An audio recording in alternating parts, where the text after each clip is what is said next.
All right, there are three chords that are part of what we're about to do now. That's not too surprising. A lot of you probably have heard the expression 1-4-5. This is a 1-4-5 progression.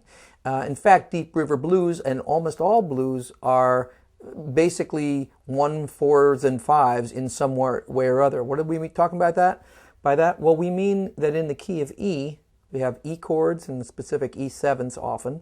We have A's and very often A7s. And B's or B7s. The meaning of 1, 4, and 5 is that the major scale of E, the fourth note of the scale is A, and the fifth note of the scale is B. So we're really talking about three chords based on the first, fourth, and fifth of that scale. A little bit of theory which we really don't need to know, but we're going to be seeing those three chords in all of these exercises, so it's kind of useful.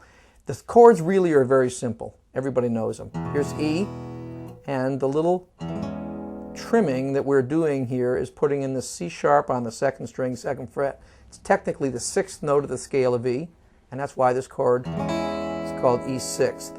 We're not really playing that chord, but we are going. So we're actually working that note in, but we probably don't want to keep it there. It would be much simpler just keep it there, but the sound of that note ringing through is not really what we want. So we really want, Pinky, you to be able to go back and forth like that. You're going in, you're going out, you're constantly going back to that C sharp. There's the E chord. Technically it's E6. A7th is even easier than that. Bingo. One of the first chords you probably ever learned on guitar. That's all it is. So left hand wise, no complexity there. B7th, a little more complexity because of course, number one, it's a more complex chord, but also the left hand ring finger has a job.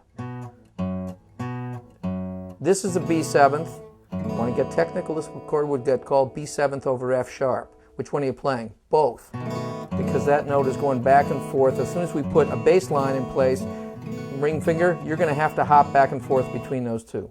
But that's not that big a deal, and that's all the left hand is doing right now.